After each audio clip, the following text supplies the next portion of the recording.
नमस्कार सांग माने मु शुभ आपण मानक स्वागत करुच्ची आम चैनल में शुभ को सांग माने आज आम बीन्स गोटे चटपटा रेसिपी बनैबा। चलतु डेरी न करी रेसिपी स्टार्ट करवा।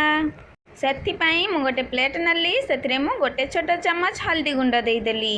एबे मु भाजिकी जीरा एवं लंकार गुंड करके रखी से गोटे छोट चम्मच देदेली। एबे मु गोटे चम्मच करी मसला देदेली, गोटे चम्मच धनिया पाउडर देदेली, गोटे चम्मच लाल लंका गुंड देदेली। एबे मु एथिरे 2 ରୁ 3 चम्मच पानी देदेली। एसबू के मु भल भाव गोलई नेली। मसला को एबे आमे साइड रे रखी नेबा। देखंतु मु एठी 2टी पियाज काटी नेइची एवं गोटे रसुण को छेचिकी नेइची। पियाज को बेसी पतला पतला करिवे नाही, एई परि भाबरे काटी नेबे। देखंतु सांग माने मु एठी 2टी आलू नेइची काटी नेइची एवं किछि बेंछई काटिकी भल भाबरे धोईकी रखीची। एबे मु गैस रे गोटे कढ़ाई बसै देली। कढ़ाई गरम होई गेला सेथरे एबे मु 2 ରୁ 3 चम्मच सरस तेल देई देली। एई रेसिपीटी सरस तेल रे बेसी स्वादिष्ट लागि थाए। तेल आमर भल भाव गरम हो गला। एबे मु काटिक रखिथिबा बेंछई एवं आलू एसबू को देदेली। एसबू को देकी एबे मु एथिरे स्वाद अनुसार लुण देदेली। लुण देकी एबे मु एसबू को भल भाव मिसई नेउची। देखंतु सांग माने गैस को मीडियम रे रखिबे। मीडियम रे रखिकी भल भाव मिसई नेबे। छुई आमर जेडिक जेडिक काटिबे, आलू आमर सेडिक सेडिक काटिबे एवं आलू गुड़िक टिके मोटा रखिबे। देखंतु सांग माने एबे मु कभर कर नेली 2 मिनिट पर्यंत रखी नेली। एबे आमर 2 मिनिट हो गलानी, कभर काढ़ी नेबा। देखंतु एबे आमे सब को भल भाव मिलई नेबा।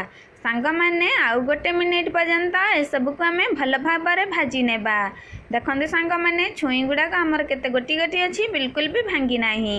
एबे आमर छुई आलू भाजी की होई गेला। मु गोटे पात्र को काढ़ी नेली। देखंतु सांग माने छुई भाजी की आमर तेल पळिथिला। मु सेही तेल रे गोटे चम्मच जीरा फुटेई देली। जीरा आमर भल भाव फुटी गला। छेचिकी रखिथिली रसुण, एबे मु रसुण देदेली। रसुण को मुझे भाजी नेली जेपरिकी तार कंचा अंश पळैला, टिके कलर चेंज होई गेला। मु सेतरे काटिकी रखिथिली पियाज, एबे मु पियाज देदेली। पियाज देकी एबे मु पियाज को भल भाव मिसई नेउची। देखंतु सांग माने पियाज को आमे भाजी नेबा, बेसी भाजीबा नाही। जेपरिकी पियाज रो टिके कलर चेंज होई जिवो, आमे सेही पर्यंत पियाज को भाजी नेबा। एबे आमर पियाज भाजी होई गलानी। एबे मु एथिरे जो मसला करके रखिथिली पूर्वरु से मसला को दे देउची। मसला रे बेसी पानी देबा नाही। देखंतु मसला को मु एति पानी आही रखिची। मसला देकी एबे मु मसला को भल भाव पियाज सहित भाजी नेउची। एबे आमर मसला भल भाव भाजी होई गेला। भाजी के रखिथिरा बीन्स आलू को दे देली। एसबू को एबे मु आउ 2 मिनिट पर्यंत भल भाव भाजी नेबी। देखंतु सांग माने एबे आमे भल भाव भाजी नेबा जेपरिकी आमर मसला बीन्स आलू रे भल भाव मिसी जिवो। सांग माने बीन्स को थरे एपरि भाव निश्चिंत बनातु। देखिबे पिला ठारू बड़ जाके समस्त पसंद आसीबो। देखंतु सांग माने एपरि भाव भल भाव हमर मसला बीन्स आलू रे मिसी गला। सांग माने वीडियोटी को संपूर्ण देखंतु। वीडियो भल लागिले वीडियो को लाइक शेयर कर दियंतु। एपरि भाव बीन्स आलू मसला घरे थरे निश्चिंत बनातु। केमिति बनिला मते कमेंट माध्यम रे निश्चिंत जणातु।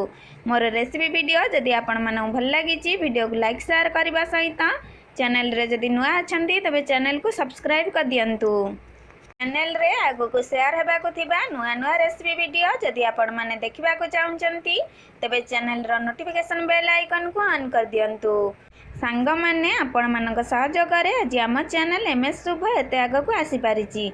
सेति पई आपण मानको बहुत बहुत धन्यवाद। आजिर रेसिपी वीडियोटी संपूर्ण हो जाइछि। मु पुणी आसीबी गोटे नुआ रेसिपी रे गोटे नुआ वीडियो रे। रहूची नमस्कार।